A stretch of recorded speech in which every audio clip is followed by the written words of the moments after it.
And now, it's time for another Dice Tower review with Tom Vasel. Hi folks, I'm Tom Vasel. I never realized, and it seems pretty obvious in retrospect, that tiny towns had animals living in these towns. I just saw the nice towns, and if you look closely, hey look, they're little animals. Much more obvious from the expansion, which shows some mice buying bread sticking out of the bag and balloons and stuff. This is Tiny Towns Fortune. This is an expansion for Tiny Towns that adds money and more stuff, more buildings. Very small expansion. I mean, it's a decent sized box, but very few things it adds. Let's take a look.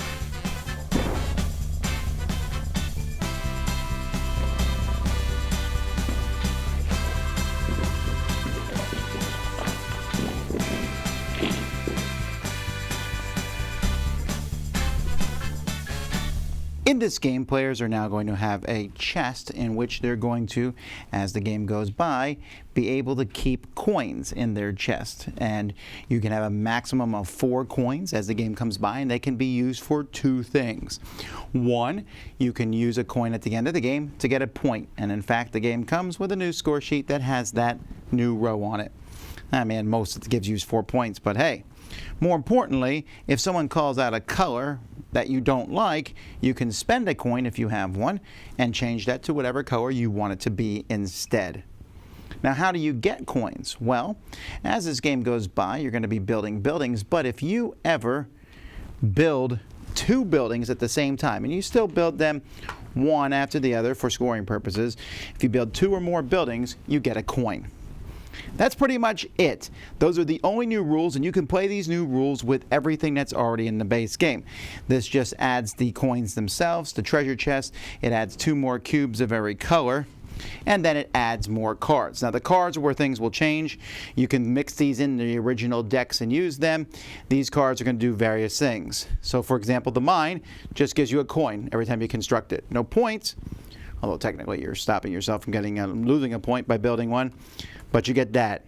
And all these cards have something to do with coins. Like, for example, the museum, you put 2 resources on it, and if someone names one of those resources, instead of putting that, you can sell it for a coin. Here, when you construct this, it's 4 points. Spend a coin. If you can't, everyone else gets a coin. So some of these require coins. This, when you build it, you gain a coin, and it feeds any number of buildings in any row or column for 1 coin for each row or column. So you can feed things with coins. And every single card in here. Now the rules recommend, and there's more of these too, the rules recommend that you only play with 4 of these total, and I think that's a reasonable. If you shuffle them into the decks, that's probably the amount that will come out after all. Everything fits inside the base box. There's a big rule book with this, but it really is, these are the rules.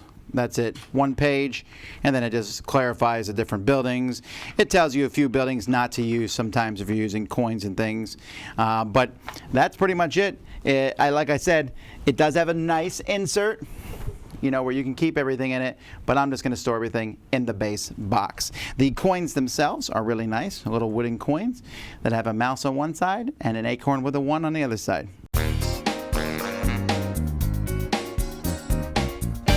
Well, that's it. Tiny Towns Fortune just adds money, which is a very simple thing. Build 2 or more buildings on a turn, and it adds more stuff, more buildings, which is great, because more buildings is fine. I'd buy a pack of more buildings for Tiny Towns. That's really easy.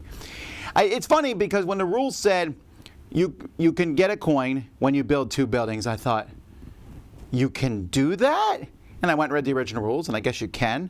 And I tried to think if I had ever seen anyone do that before, and I don't think I had.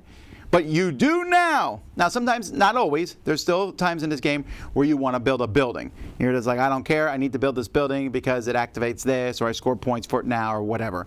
There's a few times. But very often, you have one building ready to go, you start working on a second one, and then you build them on top of each other to get the coin. And I will say that very rarely do I end a game with any coins. Why? Because the ability to use a coin to change the color cube is powerful. Here's the deal. I think this game, the coins make the game easier. That's not a bad thing. It's easier for everyone. Tiny Towns is a deceptively simple game that is so simple, and then you play it and you're like, oh my word, this is tricky and hard. That happens all the time. I played with some new people the other day. They had that same reaction. This makes it a little bit gentler on new folks because using the coin to change a cube is helpful. Not too much easier, but just a little. I also like all the new buildings. The new buildings are great. Mix them right in. It's a simple thing. You can teach people who've never played before. So I taught some new people and I played the normal version first, then I threw the expansion in. And when we're done, I was like, I think I could have just thrown the expansion in. It's not that difficult of something to add to the whole game. So AEG is just knocking them out of the park these days. And this is a straight up more buildings, one new minor mechanism. That works for me. If you like tiny towns, you'll like this. Dice Tower Judgment approved.